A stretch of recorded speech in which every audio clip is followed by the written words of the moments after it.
तो hello friends and dear students, I hope all of you are fine. और malignant tumours of skin के तीसरे video में मैं आप सभी का स्वागत करता हूं। इसके पहले जो दो वीडियो हमने देखे थे, जिसमें फर्स्ट वीडियो में बेसिक इंट्रोडक्शन की बात हुई थी और सेकंड वीडियो में जो कॉमनेस्ट स्किन ट्यूमर है बेसल सेल कार्सिनोमा, उसके बारे में बताया गया था। अगर आपने वो वीडियो नहीं देखे हैं तो पहले उन दोनों वीडियो को देख लीजिए, सो दैट कि आगे आने वाले वीडियो आपको क्लियरली समझ में आए। और उन दोनों की लिंक आपको इस वीडियो के डिस्क्रिप्शन में मिल जाएगी।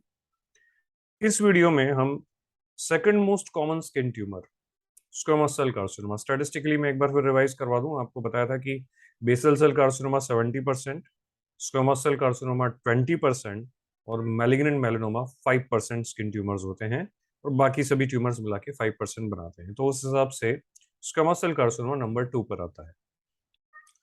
तो आइए इसके बारे में देखते हैं। पहले इसका ओरिजिन कहाँ से होता है। Basal cell carcinoma stratum basal से आया था। ये आते हैं स्ट्रेटम स्पाइनोजम, जिसे प्रिकल सेल लेयर भी कहते हैं, यहां से इनका ओरिजिन होता है, जो क्यूटेनियस स्क्वेमोस सेल कार्सिनोमा होते हैं। अब कुछ रिस्क फैक्टर्स की अगर बात करें, एक फैक्टर तो स्टार्टिंग फर्स्ट वीडियो से ही हम बता रहे हैं कि अल्ट्रावायलेट रेज एक्सपोजर जो है, सन रे एक्सपोजर, ये सभी स्किन कैंसर कराती है, स्क्वेमोस सेल कार्सिनोमा भी करवाती है। दूसरा इंटरेस्टिंग फैक्टर है क्रॉनिक इरिटेशन। स्किन पे किसी भी तरह का क्रॉनिक इरिटेशन, क्रॉनिक मतलब काफी लंबे समय तक अगर वो इरिटेशन चले, वो मैकेनिकल भी हो सकता है, थर्मल भी हो सकता है और केमिकल भी हो सकता है। अभी आप सिर्फ इन वर्ड्स को ध्यान रखिए, क्योंकि इसके थोड़ी देर बाद जब मैं कुछ इंटरेस्टिंग एग्जांपल्स बताऊंगा, तब ये क्लियर हो जाएगा कि किस तरह से ये इरिटेशन स्क्वेमोस सेल कार्सिनोमा करवा रहे हैं। बट क्रॉनिक इरिटेशन एक फैक्टर है। और एक इम्यूनोसप्रेशन भी, अगर मान लीजिए ऑर्गन ट्रांसप्लांट पेशेंट पे जो इम्यूनोसप्रेसिव थेरेपी पे है, इनमें देखा गया है कि स्क्वेमोस सेल कार्सिनोमा के चांसेस ज्यादा होते हैं। तो ये कुछ रिस्क फैक्टर स्क्वेमोस सेल कार्सिनोमा के। अब अगर लोकेशन की बात करें तो ब्रॉडली तीन कैटेगरी में डिवाइड कर सकते हैं। अब देखिए, बेसल सेल कार्सिनोमा, हम भले स्किन कैंसर की बात कर रहे हैं, लेकिन अभी हम स्किन से थोड़ा सा अलग जाएंगे। बेसल सेल कार्सिनोमा सिर्फ स्किन में मिलता था, स्क्वेमोस सेल कार्सिनोमा स्किन के अलावा भी आपको कहीं और मिलेगा। लेकिन पहले एक first category cutaneous squamous cell carcinoma की बात करें तो मोस्टली ये आपको डोर्सम ऑफ हैंड, जो हैंड के बैक साइड पे, फेस पे, लिम्स पे या एब्डोमिनल वॉल में मिलता है। अलग अलग फैक्टर हो सकते हैं, कहीं आपका केमिकल एक्सपोजर ज्यादा है, कहीं आपके इसी जोन में आपका मैकेनिकल इरिटेशन है, कहीं अल्ट्रावायलेट रेज एक्सपोजर है, वो आगे हम देखेंगे। सो ये क्यूटेनियस स्क्वेमोस सेल कार्सिनोमा। इसके बाद दूसरी वैरायटी होती है म्यूकोक्यूटेनियस जंक्शन पे।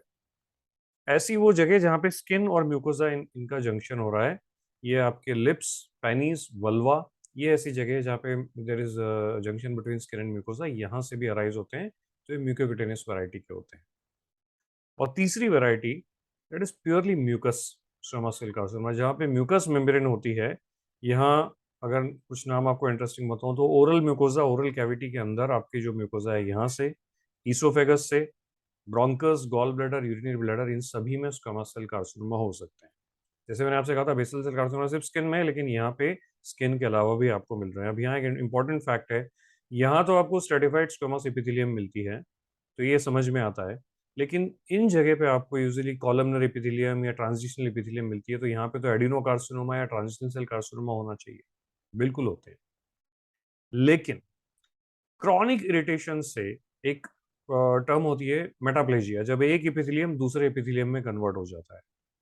तो यहाँ पे स्क्वेमोस सेल कार्सिनोमा क्यों डेवलप हो रहा है, तो ऑब्वियस कि स्ट्रेटिफाइड स्क्वेमोस एपिथेलियम में हो रहा है। लेकिन ब्रोंकस की कॉलमनर एपिथेलियम अगर क्रॉनिक इरिटेशन, अब वो थर्मल हो, केमिकल हो, स्मोकर्स में जैसे होता है, तो वो पहले स्क्वेमोस एपिथेलियम में कन्वर्ट होती है और वहां स्क्वेमोस सेल कार्सिनोमा होता है। सेम ऐसे ही गॉल ब्लैडर में अगर स्टोन है, ये यूरिनरी ब्लैडर में स्टोन है, इसकी एपिथेलियम कॉलमनर है, इसकी ट्रांजिशनल है, लेकिन क्रॉनिक मैकेनिकल इरिटेशन से किसी एक पॉइंट पे एपिथेलियम स्क्वेमोस एपिथेलियम में कन्वर्ट होती है और फिर उसमें स्क्वेमोस सेल कार्सिनोमा डेवलप होता है। ये बताना इसलिए जरूरी है क्योंकि लॉजिकली अगर आप देखेंगे तो नॉर्मल एपिथेलियम और स्क्वेमा, यहाँ पे इनमें स्क्वेमोस एपिथेलियम नॉर्मली नहीं होती है, तो ये एक्सप्लेन करना मुश्किल हो जाएगा कि यहाँ स्क्वेमोस सेल कार्सिनोमा कैसे डेवलप हुआ। तो सिंपल प्रिंसिपल है, पहले मेटाप्लेजिया हुआ, इनकी एपिथेलियम स्क्वेमोस एपिथेलियम में कन्वर्ट हुई और उस पे स्क्वेमोस सेल कार्सिनोमा डेवलप हुआ। अब अगर टाइप्स की बात करें, जैसे हमने भी वहां देखा नोडुलर थे, अल्सरेटिव थे, यहाँ पे भी एक अल्सर फॉर्म में, टिपिकल अल्सर फॉर्म में हो सकता है, लेकिन कभी कभी इतना ज्यादा ग्रोथ होती है कि ये जो अल्सर के हम जैसे पार्ट कहते हैं, अल्सर की फ्लोर है, ये अल्सर की मार्जिन है, ये एज है, कभी कभी ग्रोथ इतनी ज्यादा होती है कि ये एक कॉलीफ्लावर लाइक, एक गोभी का फूल जैसा रहता है, उसके शेप की ग्रोथ इसमें बन जाती है। तो प्रोलिफरेटिव वैरायटी कहलाती है। और दोनों का कॉम्बिनेशन हो तो अल्सर प्रोलिफरेटिव ग्रोथ उसमें आप कहेंगे। सो ये भी आप ध्यान रखिए कि स्क्वेमोस सेल कार्सिनोमा न सिर्फ एक अल्सर के इसमें फॉर्म में मिलेगा, बल्कि कभी कभी इरेगुलर सरफेस की ग्रोथ, बिल्कुल एक गोभी के फूल जैसी जो ग्रोथ रहती है, उसके शेप में भी आपको मिल सकता है। अब एक typical ulcerative squamous cell carcinoma, cutaneous squamous cell carcinoma की बात करें हम, तो क्या उसके फीचर्स रहेंगे? इसकी एजेस जो रहती है, जैसे हमने बेसिल सेल कार्सिनोमा बीडेड देखा था, मोतियों जैसी थी, यहाँ पे इवर्टेड एज मिलेगी आपको। अब इवर्टेड एज का क्या मतलब है? इसका मैं इससे अच्छा एग्जांपल मुझे कभी नहीं मिलता है। दूध उबल के जैसे बाहर आ जाता है। तो ये इसलिए कि इसकी एक्टिविटी इतनी ज़्यादा है, डिवीज़न इतना ज़्यादा है कि इतनी छोटी जगह पे इतने सारे सेल्स नहीं रह सकते, तो वो इवर्ट होकर ओपन-ओपन के बाहर आते हैं। इसका इसलिए इसे एक इवर्टेड एज कहा जाता है। ये क्लासिकल एज है स्क्वेमोस सेल कार्सिनोमा की। फ्लोर पे आपको पेल टिश्यू मिलेगा, फ्राइबल होगा, और जैसे बेसल सेल कार्सिनोमा होगा, फ्राइबल इन द सेंस बहुत डेलिकेट टिश्यू इसमें रहेगा, और बेसल सेल कार्सिनोमा में ब्लीड कर रहा था, वैसे ये भी टच करने पे या इस पे थोड़ा-सा अगर फ्रिक्शन होगा, तो ब्लीडिंग होगी। लेकिन ये चीज ऐसी है जो बेसल सेल कार्सिनोमा नहीं होती। Induration of base. अब इंड्यूरेशन का क्या मतलब है? सबसे पहली चीज, इंड्यूरेशन आप देख नहीं सकते, इंड्यूरेशन को सिर्फ फील कर सकते हैं। इंड्यूरेशन को अगर सिंपल वर्ड में बोलूं, तो मैं आप थिकनिंग या हार्डनेस बोल सकते हैं। अगर आप इसके ग्लव्स पहन के इसको टच करेंगे या प्रेस करेंगे, तो आपको फील होगा कि ये जितना दिख रहा है आपको, ऐसा नहीं है कि दिखने में तो आपको थोड़ा सा सॉफ्ट या फर्म लग रहा है, लेकिन बेस इसका काफी हार्ड है। और न सिर्फ इसके फ्लोर और एज पे, जबकि आपको सराउंडिंग स्किन में भी, स्क्वेमोस सेल कार्सिनोमा अगर आप सस्पेक्ट कर रहे हैं, तो हमेशा सराउंडिंग स्किन को भी पाल्पेट करिए, क्योंकि जो नॉर्मल दिखने वाली स्किन है, कई बार वहां भी आपको इंड्यूरेशन या हार्डनिंग मिल सकती है।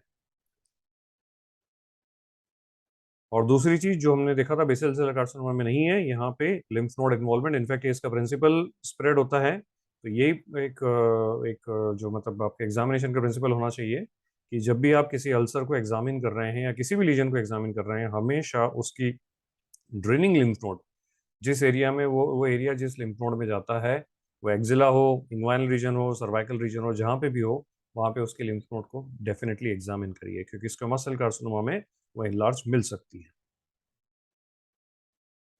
अब ये कुछ केसेस हैं स्क्वेमोस सेल कार्सिनोमा के जो म्यूकोक्यूटेनियस जंक्शन से अराइज हुए हैं। देखिए, बहुत एक्सटेंसिव ग्रोथ है। ये कॉलीफ्लावर जैसे प्रोलिफरेटिव, मैंने आपको बताया था कि कॉलीफ्लावर जैसे गोभी के फूल जैसा आपको लग रहा है। और यहाँ जो इंपॉर्टेंट चीज़ है, अगर आप सराउंडिंग स्किन में भी जो नॉर्मल दिख रही है, यहाँ भी पाल्पेशन में आपको हार्डनेस मिल सकती है। अब कुछ इंटरेस्टिंग स्क्वेमोस सेल कार्सिनोमा के टाइप, अब अगर आप मैं आपसे पूछें क्या है, तो अगर आप या तो कश्मीर से हैं या कभी कश्मीर गए हैं, तो इस चीज़ को बता सकते हैं। ये एक इसे कांगड़ी कहा जाता है।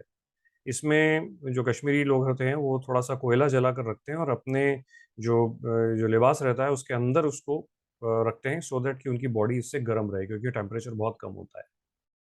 लेकिन ये अंदर रखने की वजह से, जैसे मैंने आपसे कहा था, क्रॉनिक थर्मल इरिटेशन, क्रॉनिक कई सालों तक अगर ये हुआ, और थर्मल इरिटेशन उनकी एब्डोमिनल वॉल पे इरिटेशन करते गया, वो बर्न, उसे एकदम फ्रैंक बर्न आप नहीं कह सकते, लेकिन उस थर्मल इरिटेशन की वजह से एब्डोमिनल वॉल पे स्क्वेमोस सेल कार्सिनोमा डेवलप हो सकता है, जिसे कांगड़ी कैंसर कहा जाता है। तो Kangri cancer basically it's squamous cell carcinoma on abdominal wall which is commonly seen in Kashmiri people.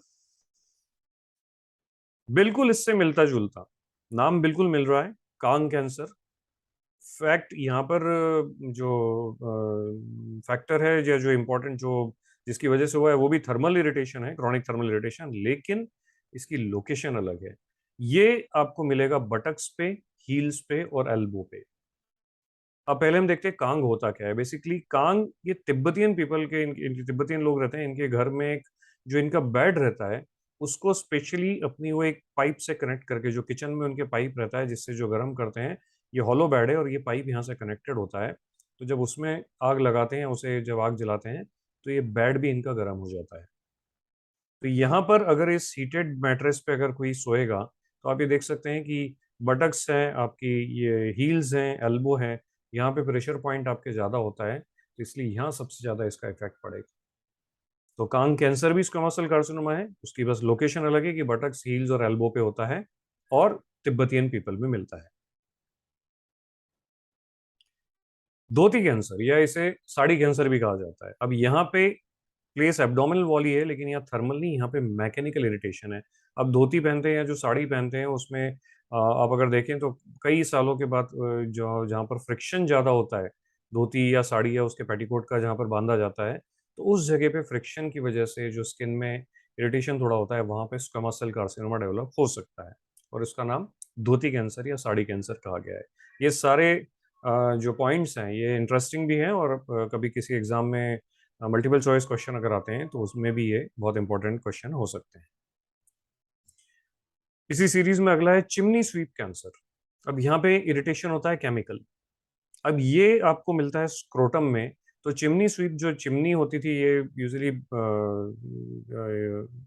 USA, UK, in countries में जब जो इंडस्ट्रियल रिवॉल्यूशन हुआ था, और चिमनी होती थी जिसमें कोयला और ये तार यूज किया जाता था, सो इनकी डस्ट, ये जब जो चिमनी की सफाई करते थे, उनकी स्क्रोटम की स्किन पे क्रॉनिकली इरिटेट करती थी, और इस वजह से पाया कि ऐसे वर्कर्स में स्क्रोटम की स्किन पे स्क्वामस सेल कार्सिनोमा का इंसिडेंस बढ़ गया था, और उसको स्पेशल नाम चिमनी स्वीप कैंसर या चिमनी कैंसर भी कहा जाता है। और फाइनली एक लिप पे अगर कैंसर हो रहा है, जिसे कंट्रीमैन स्लिप कहते हैं, ये एक्चुअली थर्मल इरिटेशन की वजह से, क्रॉनिक सनरे एक्सपोजर की वजह से होता है। एग्रीकल्चर, जो किसान रहते हैं खेत में, कंट्रीमैन मतलब जो एक खेत में काम करने वाले जो किसान होते हैं, ये काफी समय तक इनका एक्सपोजर जो सनलाइट से होता है, तो इनमें भी देखा गया है कि लोअर लिप पे कैंसर डेवलप होता है, तो उसका स्पेशल नाम दिया गया है कंट्रीमैन स्लिप। तो एक बार मैं समराइज कर दूं: कांगड़ी कैंसर, कांग कैंसर, धोती कैंसर, चिमनी स्वीप कैंसर और कंट्रीमैन स्लिप। एक इंटरेस्टिंग वैरायटी होती है स्क्वेमस सेल कार्सिनोमा की, मार्जिलिन्स अल्सर। अब मार्जिलिन्स अल्सर ये एक ऐसा स्क्वेमस सेल कार्सिनोमा है जो किसी स्कार पे डेवलप हुआ है। ये आप देख सकते हैं, ये एक स्कार है।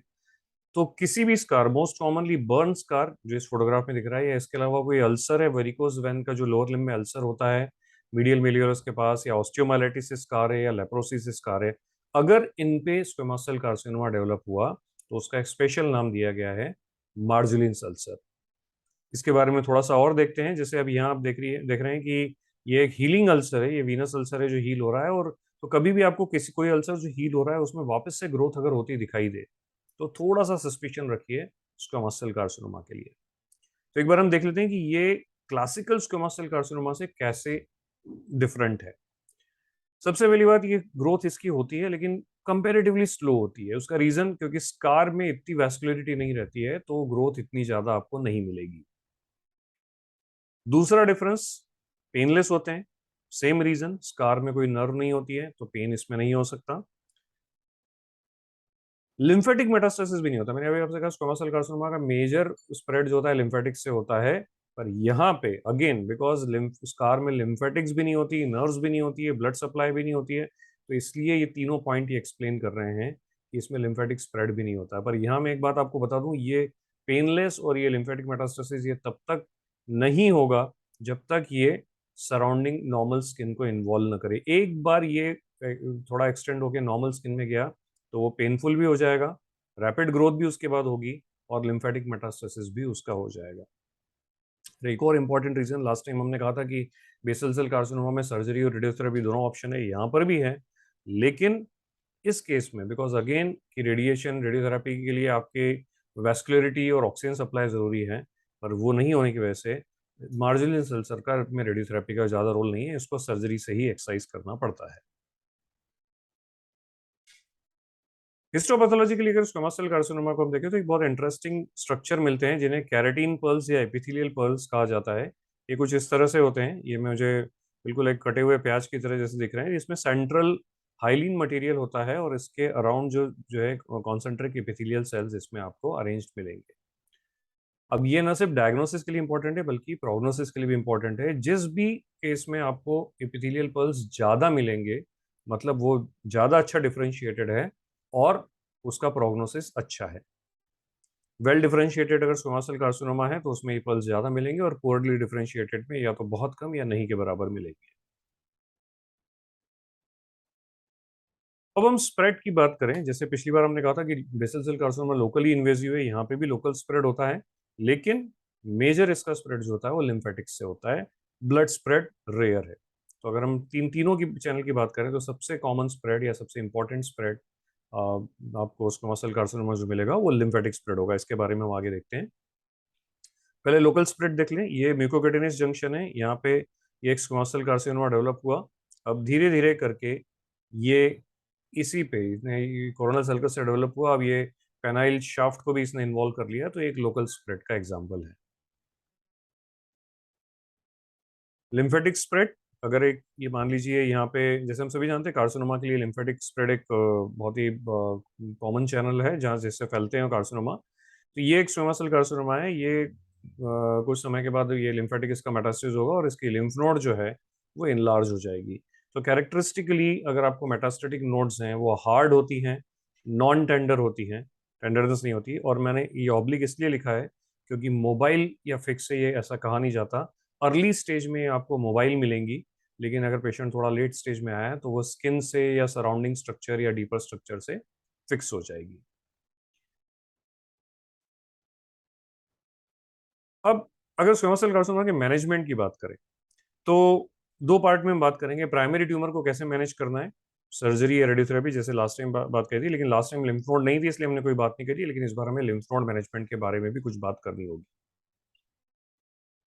सर्जरी डेफिनेटली एक मार्जिन के साथ आपको करनी है। पिछली बार मार्जिन 5 mm थी जो मैंने बताया था, यहाँ भी आप एक मार्जिन जो ले रहे हैं, अगेन मैं वही फिगर कोट कर रहा हूँ जो बुक्स में मिले हैं। ट्यूमर अगर 2 सेंटीमीटर से कम है तो 4 मिलीमीटर की मार्जिन, और ट्यूमर अगर दो की साइज अगर 2 सेंटीमीटर से ज्यादा है तो 10 मिलीमीटर या 1 सेंटीमीटर की मार्जिन लेना चाहिए। मैं यहाँ फिर एक बार बता दूं कि ये लिटरेचर या ऑथर टू ऑथर, आप कई बार कंसेप्ट थोड़े से वेरिएशन आते हैं, तो ये मैं कोई हार्ड एंड फास्ट नहीं बता रहा हूँ। पर हाँ, एक ये याद रख सकते हैं कि यहाँ पे ट्यूमर की साइज पे मार्जिन डिपेंड करती है कि कितनी मार्जिन ली जाए। और डेफिनेटली जो डिफेक्ट है उस डिफेक्ट को क्लोज करने के लिए आपके पास वही 3 ऑप्शन है। अगर पॉसिबल हो तो प्राइमरी सुचरिंग, पर चूंकि आप काफ़ी बड़ी मार्जिन ले रहे हैं तो कई बार प्राइमरी सुचरिंग पॉसिबल नहीं है, तो मोस्टली आपको ग्राफ्टिंग या फ्लैप ही यूज़ करना पड़ता है। यहाँ मैं आपको एक बात क्लियर कर दूं कि ये जो 2 mm या 4 mm या 10 mm है, ये ऐसा ऐसा नहीं है कि हर केस में आपको वो करना है, हर केस में इतनी ही मार्जिन लेनी है। आप इस एग्जांपल से समझ सकते हैं। ये मान लीजिए स्क्वामस सेल कार्सिनोमा इसके स्किन पे यहाँ पर हुआ है और काफी एक्सटेंसिव हो गया है। जैसे मैंने आपसे कहा था कि इंड्यूरेशन काफी दूर तक भी नॉर्मल स्किन में भी रह सकता है, नॉर्मल टिश्यू में भी रह सकता है। यहाँ पे अगर आप इसको ये देखकर कि ये 2 सेंटीमीटर से ज्यादा है तो सिर्फ 1 सेंटीमीटर की मार्जिन ली जाए, ये प्रिंसिपल यहाँ नहीं चलेगा। यहाँ पे आपको थोड़ा सा वाइड मार्जिन लेना पड़ेगा, पेशेंट के लिम्ब का एम्पुटेशन भी करना पड़ेगा। इसका दूसरा एग्जाम्पल है, जैसे हम अगर जो ओरल कैंसर रहते हैं जो स्टमक सेल कार्सिनोमा है, उस केस में हमें पूरा मैंडिबल और हेमीमैंडिबुलेक्टोमी करके कमांडो ऑपरेशन करना पड़ता है। तो ये जो मैंने आपको जो मार्जिन बताई है कि 2 सेंटीमीटर से कम है तो 4 mm, और 2 से ज्यादा है तो 10 mm, इसे सिर्फ स्किन के जो स्क्वामस सेल कार्सिनोमा है जो छोटी साइज के हैं उन पे हम अप्लाई करते हैं। अगर बड़ा स्क्वामस सेल है, एक्सटेंसिव हो चुका है, तो उसमें हमें एक्सीजन उसमें कंप्लीट या वो थोड़ा वाइड एक्सीजन उसमें करना पड़ता है। रेडियोथेरेपी, जैसे इसकी बात करी थी बेसल सेल कार्सिनोमा में, यहाँ पे भी रेडियोथेरेपी का रोल है, लेकिन प्रेफरेबली हम सर्जरी प्रेफर करते हैं। पर जहाँ पे या तो एक्सटेंसिव है या मान लीजिए पेशेंट अनफिट है सर्जरी के लिए, या कभी ऐसा है कि पेशेंट को सपोज कार्सिनोमा पेनिस है, पेशेंट को यंग पेशेंट है तो पेनाइल एम्पुटेशन उसका नहीं करना चाहते हैं, तो रेडियोथेरेपी एक ऑप्शन उसमें रहता है कि वो इसमें यूज कर सकते हैं। अब दूसरी इंपॉर्टेंट चीज पे आते हैं कि इनलार्ज लिम्फ नोड को कैसे मैनेज करें। अब यहाँ आप देख रहे हैं कि ये एक स्क्वामस सेल कार्सिनोमा, ये एवर्टेड बिल्कुल एजेस आपको दिख रही है कि एवर्टेड एज है इसकी, और ये इंग्वाइन लिम्फ नोड इसकी इनलार्ज्ड है। तो इसके पहले कि हम किसी कंक्लूजन पे आए, एक हमेशा एक प्रिंसिपल इसमें याद रखिए कि not all the enlarge lymph nodes are because of metastasis. Squamous cell carcinoma में अगर ये लिम्फ नोड इनलार्ज है तो मैं देखकर ये नहीं बता सकता हूँ कि ये मेटास्टेसिस से हुई है या किसी और चीज से। बिल्कुल किसी और चीज से भी ये इन्फेक्टिव हो सकता है। डोंट फॉरगेट कि एक अल्सर है, यहाँ पे बैक्टीरिया अटैक कर सकते हैं। बैक्टीरिया यहाँ से न सिर्फ मैलिग्नेंट सेल, यहाँ से हो सकता है बैक्टीरिया चले गए हैं, और एक ये सिर्फ रिएक्टिव लिम्फेडेनाइटिस इसने इसकी वजह से हुआ है। और इन अदर वर्ड्स, हम अगर ये मेलिग्नेंसी है इसको देखकर लिम्फ नोड इनलार्ज है तो एकदम ये नहीं कह सकते कि ये मेटास्टेसिस हो गया है। हो सकता है मेटास्टेसिस नहीं हुआ है और ये सिर्फ आपकी रिएक्टिव या रिएक्शनरी इनलार्ज लिम्फ नोड है। सो ये डिफरेंशिएट करना बहुत जरूरी है। अब इसे कैसे डिफरेंशिएट करेंगे? पहली चीज, क्लिनिकल एग्जामिनेशन। अगर आपकी ये फर्म है और टेंडर है, अगर फर्म और टेंडर आपको मिल रही है तो चांसेस ज्यादा हैं कि ये इन्फेक्शन की वजह से हुई है। लेकिन अगर ये हार्ड और नॉन टेंडर है, जैसे थोड़ी देर पहले बताया था, तो चांसेस है कि ये मेटास्टेसिस की वजह से। मैं फिर से रिपीट करता हूँ, एक रिएक्शनरी लिम्फ नोड या इन्फेक्टिव लिम्फ नोड जो होती है वो फर्म और टेंडर होती है, आप उसे प्रेस करेंगे तो पेन होगा। लेकिन मेटास्टेटिक लिम्फ नोड हार्ड और नॉन टेंडर मिलेगी। First thing. Second thing, FNAC जो होती है, फाइन नीडल एस्पिरेशन साइटोलॉजी, अगर पाल्पेबल लिम्फ नोड है तो आप एफएनएसी करके भी उसमें डिफरेंशिएट कर सकते हैं कि ये मेटास्टेटिक है या रिएक्शनरी है। और इसके अलावा एक चीज और की जा सकती है जो बड़ी इंटरेस्टिंग है, कि आप एक एंटीबायोटिक का ट्रायल दे सकते हैं। जैसे मान लीजिए कि इस केस में मैंने इसकी सर्जरी कर दी, पैनल एम्पुटेशन कर दिया, लेकिन लिम्फ नोड को मैं अभी टच नहीं करूंगा। क्यों टच नहीं करूंगा? क्योंकि उसका रीजन है, देखिए लिम्फ नोड हमेशा, आप जब भी देखिए जो भी आपके लिम्फ नोड्स हैं, सर्वाइकल है, एक्सिलरी है, इंग्वाइनल है, ये एक मेजर वेसल्स के पास में है। यहाँ पे कैरोटिड वेसल्स है, जुगुलर वेसल्स है, एक्सिला में एक्सिलरी वेसल है, इंग्वाइनल में फीमोरल वेसल है। तो लिम्फ नोड को डिसेक्शन करना इतना या इतना कैजुअली नहीं ले सकता है कोई सर्जन। बहुत सोच समझ के डिसेक्शन करना पड़ता है कि अगर वो इन्वॉल्व है, इंडिकेशन बनता है तो ही करें, न तो नहीं करें। अब मान लीजिए इस पेशेंट को, आपने दो पेशेंट आपके पास एक जैसे आए और आपने दोनों को सर्जरी करके एंटीबायोटिक देके घर भेज दिया और you called them after 4 weeks. 4 weeks के बाद आपने देखा कि एक केस में तो लिम्फ नोड आपकी रिग्रेस हो गई है। सो डेफिनेटली अगर कोई मेटास्टेटिक लिम्फ नोड कभी भी एंटीबायोटिक से रिग्रेस नहीं होगी, वो इन्फेक्टिव थी इसलिए वो लिम्फ नोड रिग्रेस हो गई है। तो अब इस केस में अब आपका एक ये है कि ठीक है, डिसेक्शन करने का इंडिकेशन इसमें नहीं बनता है। लेकिन दूसरे केस में जिसमें आप देखें कि 4 वीक्स के बाद पेशेंट आया और रिग्रेस नहीं हुई है, तो इस केस में आप उसको कंप्लीट उसका ब्लॉक डिसेक्शन करके उसको निकाल दीजिए। यहाँ फायदा क्या हुआ? यहाँ फायदा ये हुआ कि आपने अननेसेसरी डिसेक्शन, अगर आप शुरुआत में ही उसका डिसेक्शन कर देते तो हो सकता है आपको उसके कॉम्प्लिकेशन तो होते ही, लेकिन पता चलता कि उसकी जरूरत नहीं थी। तो ये एक तरीका है। पहला मैसेज ये है कि हर इनलार्ज लिम्फ नोड मेटास्टेसिस से हो जरूरी नहीं है, इन्फेक्शन की वजह से भी हो सकती है।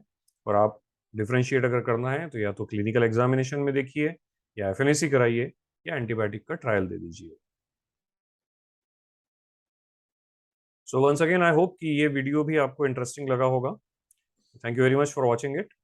और बहुत जल्दी मैं इसका जो तीसरा मैलिग्नेंट ट्यूमर है, मैलिग्नेंट मेलानोमा, जो वैसे कहने को तो सबसे इन तीनों में रेयर है, सिर्फ 5% होता है, इन दोनों के कंपैरिजन में कम होता है, लेकिन बहुत इंटरेस्टिंग है, बहुत ज़्यादा डेंजरस ट्यूमर भी है।